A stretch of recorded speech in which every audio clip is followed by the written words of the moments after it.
Kia ora, talofa. Hello. Welcome to this episode of Soul of the Pacific. Today, I'm joined by Jeanine Clarkin, fashion extraordinaire.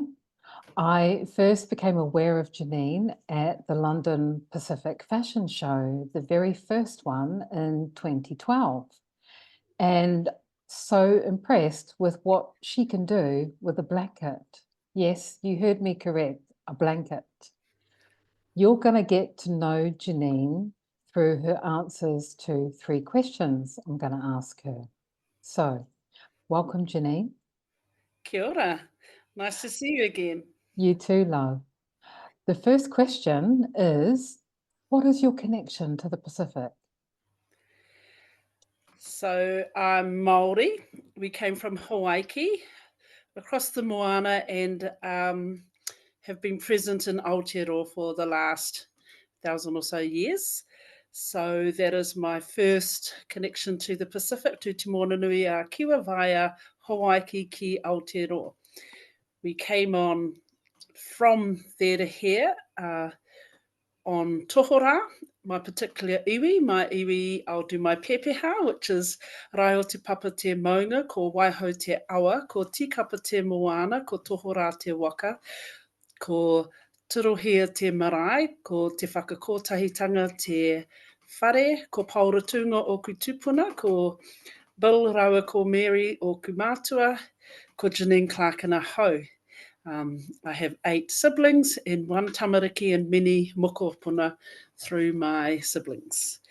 He kai tūtui kākahua hau, I'm a fashion designer, amongst other things, and I live in Te Motu Ārairo, Waiheke Island, which is a small island off the coast of Auckland in the Hauraki rohe, with the moana is Tikapa Moana, and I live right here overlooking the moana and my tupuna maunga.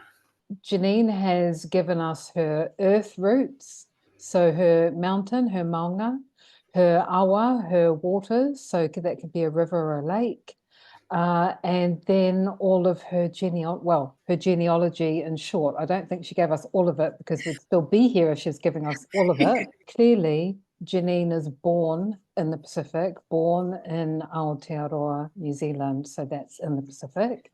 What are your other connections, if any, to the Pacific?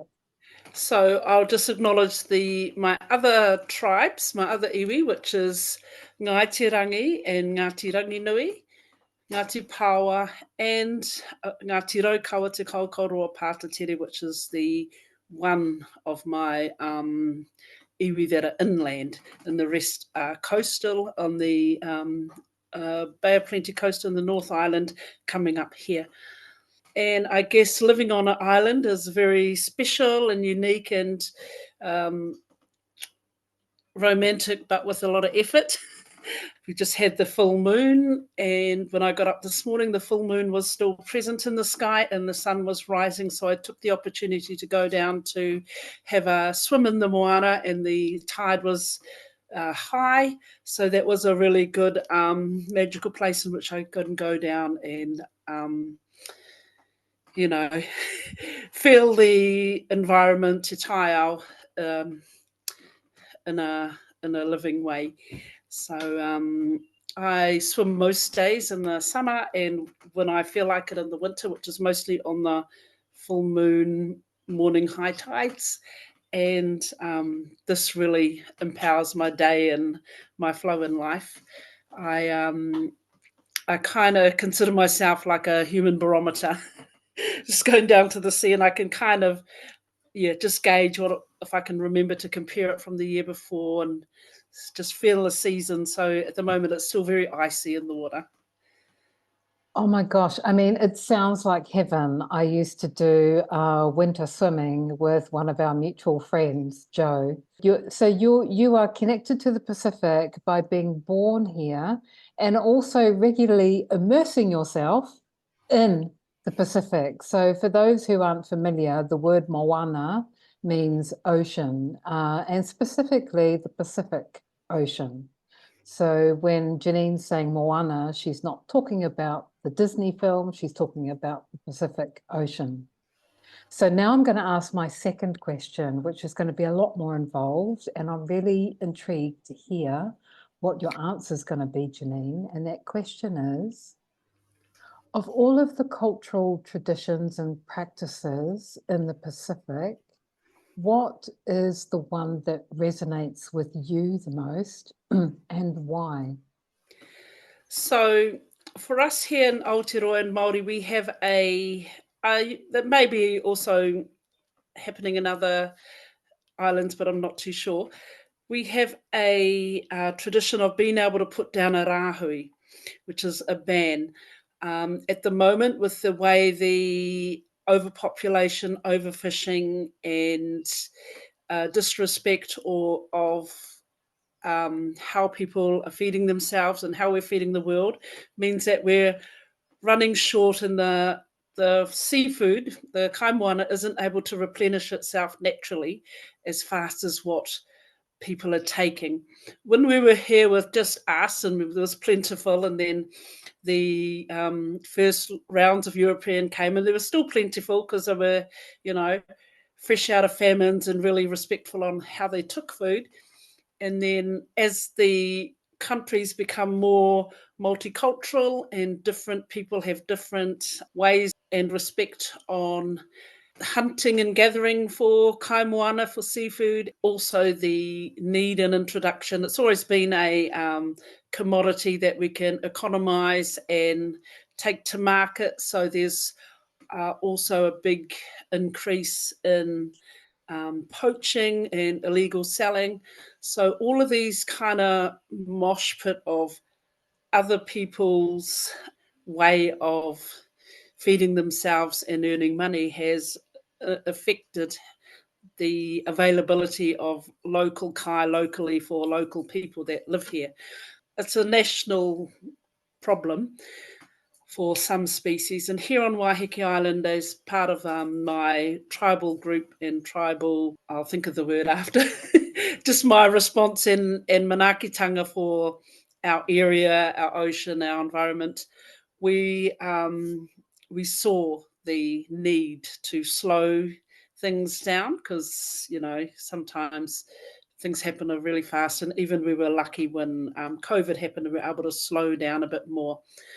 So we have a couple of issues at the moment. Was what I said was the food take and the selling of it.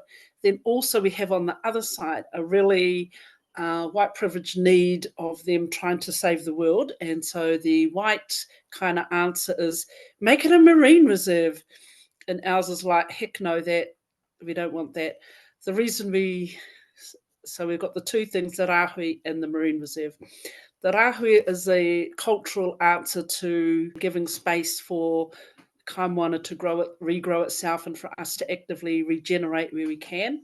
And a marine reserve is a very European way of going, let's just rest. It is another way of making rest, but it's a way to, like being in a zoo, just to be unattainable for us. And because they're our traditional food source, how we replenish, engage with our spirituality and our atua, a marine reserve just doesn't suit our way of life. And so we've managed to put down a rāhui, and this includes the direction and mana of a tohunga who is a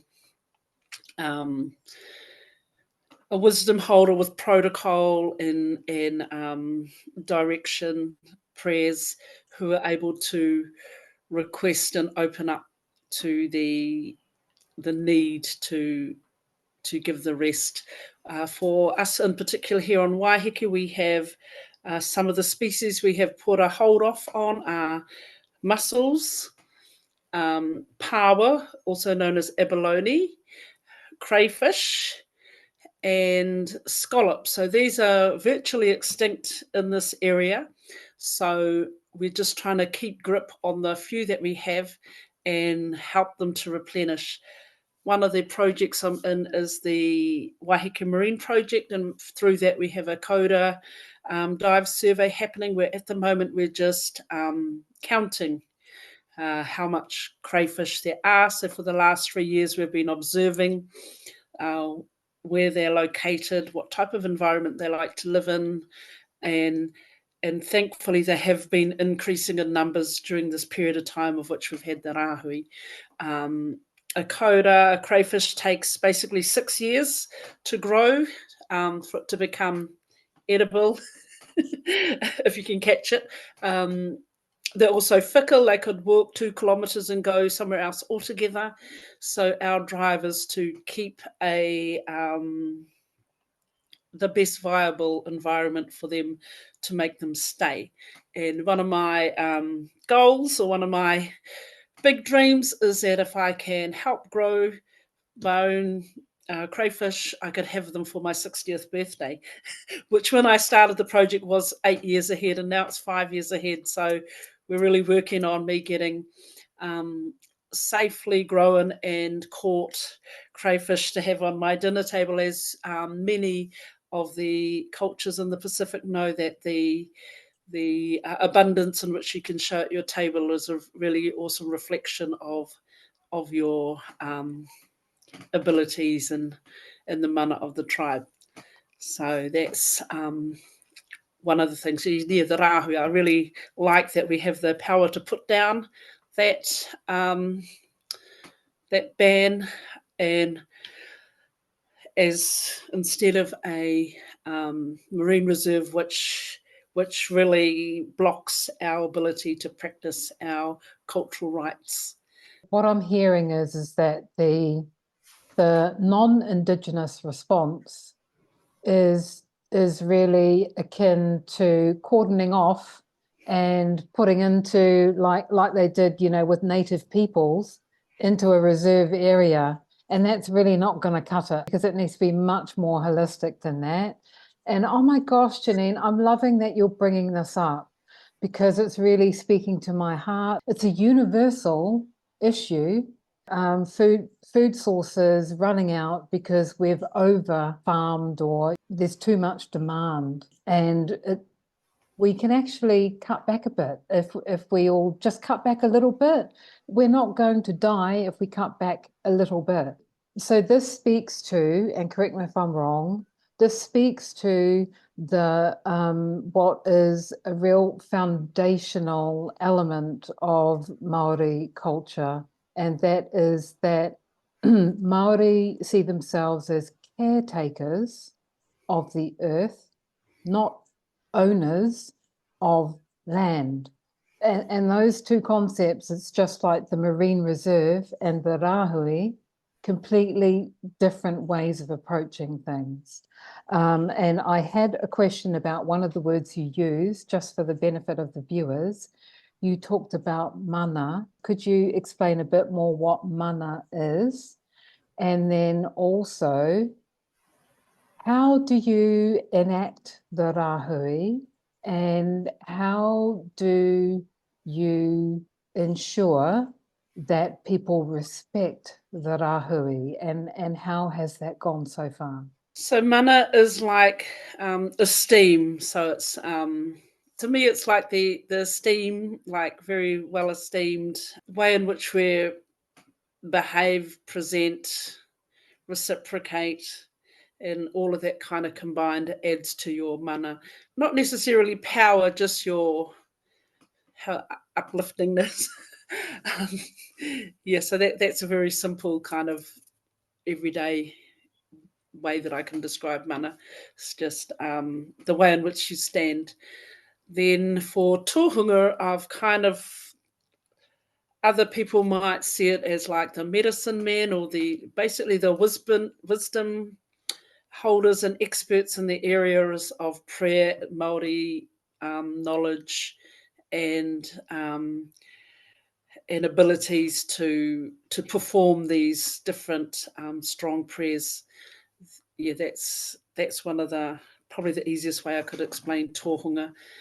Yes, it's like expert, but in a much more holistic way, right? So expert, the big full meaning of expert with a capital E.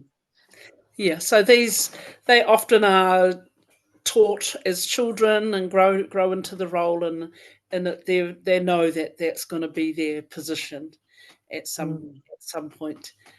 Yeah, and they have the power. Yeah. So I'm just going to add to that, if I may. Mana, I had to explain this concept to somebody, even though I'm not Māori. I gave it my best shot. And the way I explained it was, I said, it's like integrity. However, the word integrity doesn't come anywhere near close to explaining what mana is, because it's so much deeper, wider, and more profound than the word integrity. It's very multi-dimensional, as are many words in the Māori language.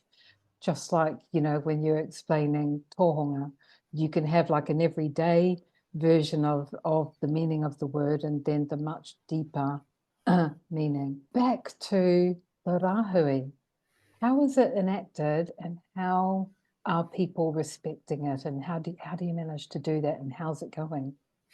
Yep. So there was a bit of a process when we started, just to define which species we wanted to protect. And then we had to get a little bit of local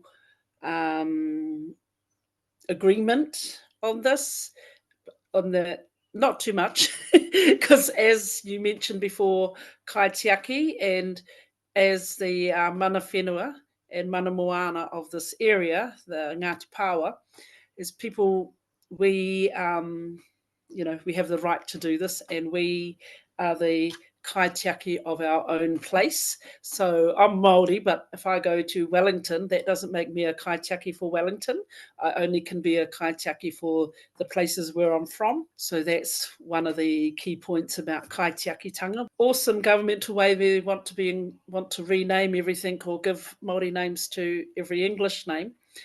A lot of non-Māori are branding themselves as Kaitiaki. However, only the mana whenua of that rohe can be Kaitiaki of that rohe. So that's a new bit of education that's going around at the moment. Anyway, so one beautiful morning before dawn, we went down to the moana and did the tohunga did the karakias and request especially for this. And then what happens is we had to write a government application to get them to support this area, so it could be advertised. We live on a beautiful island, and which is basically like a goldfish bowl, so everyone can see what everyone's doing, and we have a very special community that like to let you know if someone's not doing something or someone's doing wrong. So we really rely a lot on the locals. We do have some 0800 numbers that can be called. We have people in the bay that see it happening are also in their local monitoring, are quite happy to go and inform people that it's not allowed. We do have enough signage around, and there's enough information on all the fishing and boating sites. So a lot of it's trust, a lot of it's just being observant. Coded dive survey, our crayfish surveys, we can go and see if people have gone and physically removed one, because sometimes they're a little bit clumsy and leave some of their property behind. So that's one way we can tell if they've been tampering with some of the kaimoana.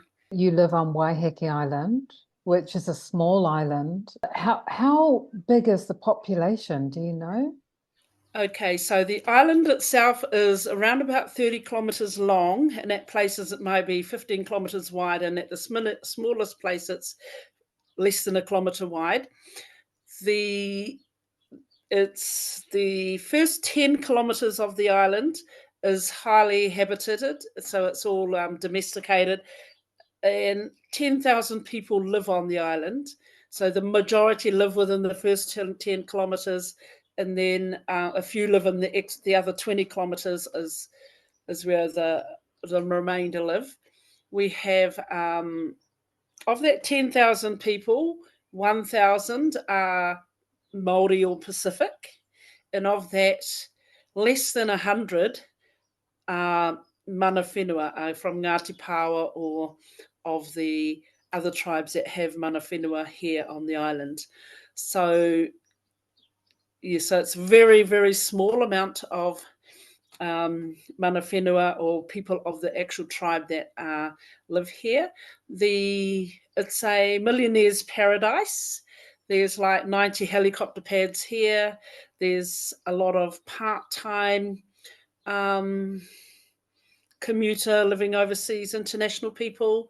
The average price for a house is about 1.5 million to 30 million.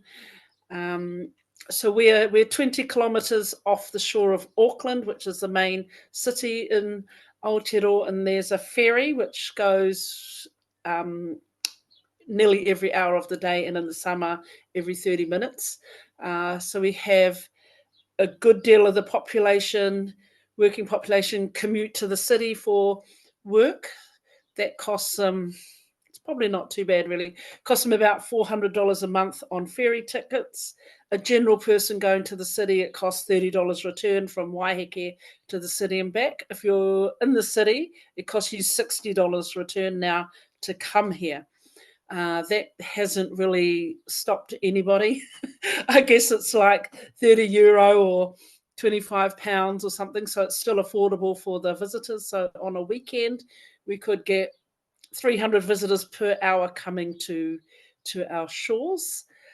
Yeah, so there's a lot of, the thing I don't care too much about that for is the impact that they have on the land. There's a lot of rubbish, and a lot of damage, not damage to the track, just use to the tracks. We've got beautiful walks, so a lot will come and spend the day walking, which is so nice. But I guess what it was that we can't obtain a tourism tax, even though the ferry company is receiving a lot of money to bring the people here. There's no reciprocation in what impact they leave on Papatūānuku, on Mother Earth. So that's probably one of the downsides of having such an amazing place that many people like to visit. Yeah, there's one high school, 3 primary schools, so we've got quite a diverse population. We've got a lot of retirees. People came here from the 50s on. You could win a house here. Nobody wanted to live here. It was undesirable. You couldn't get to it. It took forever to get here. And the most people that lived here were hippies, alcoholics and hippies. And then once the ferry started getting a bit more viable, then more people began to move here. And now it's desirable to the rich and famous, and it's becoming less desirable for the environmental people that kind of had it to themselves for quite a while. Gosh, that's I feel sad about that because I remember Waiheke, from my childhood, being taken on a school trip over there, probably one of many school trips that got taken over there. And when you said it was a place for, alcoholics and hippies, in my head, I had and Michael Barrymore, because he was probably the first person to go hide out in Waiheke Island. And that seems to be one of its attractions for those international well-known people that go and that hide in islands around the world, and Waiheke Island just happens to be one of them. So I just wanted to come back to another term that you used, Kaitiaki, which is when I spoke about the earth guardianship. That is what Jeanine is talking about when she says Kaitiaki. It's being an earth guardian. So it sounds like the Rahui is quite successful because you're small enough for it to be successful and have your local monitoring and enforcement in place, which is fantastic. And I love that you've connected a personal goal to the goals for the project. So, you know, the project will be successful when Jeanine can get some crayfish on her 60th birthday table. That is awesome. I love it. Okay, now I'm going to come to the last question, which is, there are many sayings and definitely many what are called whakatauki in Māori, Māori proverbs. Of all of the whakatauki, Jeanine, which one is, I know this is a difficult question because they're all pretty, you know, awesome nuggets of wisdom, but which one would you choose to put into a book of knowledge for our future generations? So my favourite and most whakatauki that I like the most, which is this one, which was said by King Pototau Te Wherowhero. He spoke these words at his coronation as a word of encouragement for our people to unite under one common purpose. And like our tupuna, we can accomplish anything together. The together part is, as I mentioned earlier, us as Māori and all the additional people that are in Aotearoa with us. So I like ko tahi te koha o te ngira, e kuhuna ai te miro mā, te miro pango, me te miro whero. There's but one eye of the needle through which the white, the black, and the red threads must pass. So this is my whakatauki I like, and it really celebrates ko tahitanga, which is like oneness, togetherness. People of all types are here together with us here in Aotearoa. I love that, Jeanine. I love that.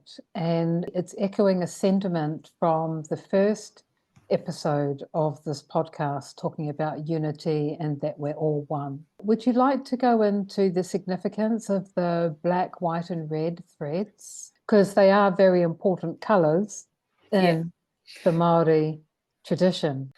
The threads kind of depict all different cultures and races. Those three colours resonate us with Māori a lot. We have it in our Māori artwork and our kōwhaiwhai, and also the Tino Rangatiratanga flag has adopted those three colours. The black represents te kore, like when there was nothing, when Rangi and Papa were still together, and it's a place of the utmost potential.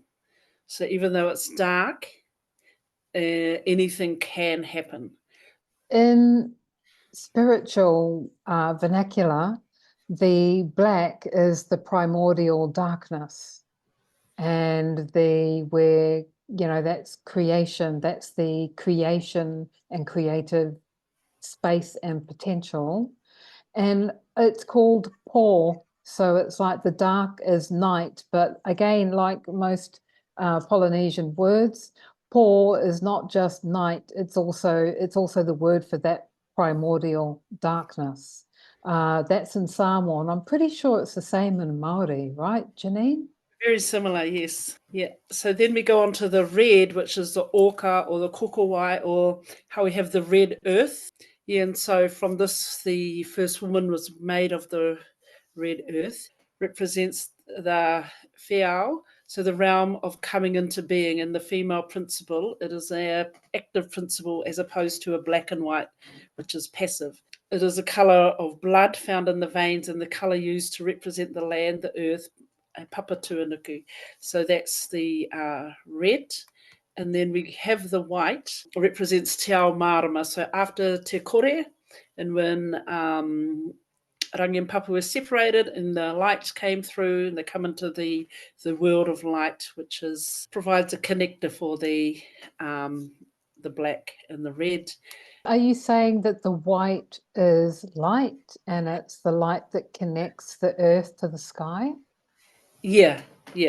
So it's like the potential. So we had when it was dark, the unknown potential, and then when Rangi and Papa separated, and you've got into the world of light, which is where the potential happens. And so we have the modern world.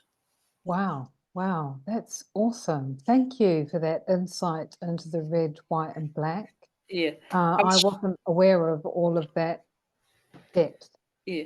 This is just in how I perceive it. I'm sure there's uh, even more intensive, awesome additions to that. Speaking of which, and I touched on this on the first episode as well, and just like in Samoan culture, there's going to be many different versions of the same wisdom, and it all depends on where the person is from and the stories that have been handed down to them.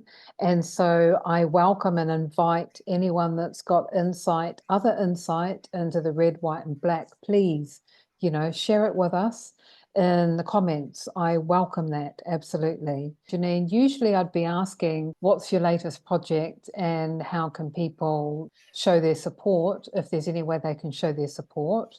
I'm feeling that you've already talked to us about your latest project, but if you have anything else that you want to share with people, how they might be able to support your efforts, please feel free.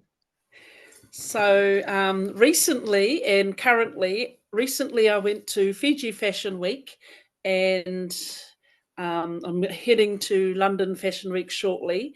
And so, as a way to amplify these messages out to the wider world, I've created a collection around the Rahui using the colours of the kai moana in my collection. And so, whether it's colour, texture, or shape of the kai moana. So I've with scallops, and scallops I really identify in fashion with the Art Deco period. So I've got quite a lot of pleats and lines to do with the scallops, and then the color of the abalone of the paua is all beautiful colors, but also the outside crustacean is more gray, and and so I've picked up on actually that gray color as much as I have the vibrant colors. Again, with the kutai, with the mussels of beautiful green shades, and also that nice kind of rounded shapes in the crayfishes. Such a good shade of orange. Anyway, and I notice actually over time, many of the big designers have utilized crayfish in their collections. Would you like to tell us your website address? And I'm guessing that the way people can support you is if they feel so inclined to purchase some of your beautiful, beautiful fashion. Thank you. My website is JanineClarkin.com. Also here in Waiheke, we have the Waiheke Marine Project, which is has a website as well, and they have accept donations towards any of the environmental projects that we have here. Do you know the website address for the project off by heart? www.waiheke, Waiheke, marine project.co.nz. And could you also spell out your own website? Mine is www. Jeanine, JeanieClarkin.com. Awesome. Thank you, Jeanine. I'm going to put those in the notes as well. And it's funny that you mentioned that this is the influence of your latest collection, because the only purchase I made from that very first London Pacific Fashion Show is an orange crayfish take on a mu'u. A mu'u is, the loose kind of dresses that we wear in the Pacific. And this is it's almost like a cross between a mu'u and a kaftan. And it's an orange crayfish one. Very cool. What's the chances, right? 12 years later, and that's the link. I am also, I may share maybe a little clip of, because, I took footage from that very first London Pacific Fashion Show. So if I can find any of your blankets, I may just pop something in here. Let's see. That would be amazing. Right. I mean, these things, that kind of footage comes into its own only years later. right? The documentation of where we were back then, and it feels like a lifetime ago. Yeah. Okay, I'm going to close here. Thank you so much for watching, and please, if you feel so inclined, support Jeanine, support the project, and I'll see you for the next episode, hopefully. Much love from my heart's light to yours. Please like and subscribe so it can reach more people. I really appreciate the support. If you'd like to do something more tangible, I've created some eye-catching light song designs so you can wear and share the love of the Pacific. Each design contains the light song, the love vibration for either Samoa, Aotearoa or Hawaii. The colour combinations and patterns come from their star maps and are designed by the stars. Thank you for watching. With so much love from my heart's light to yours.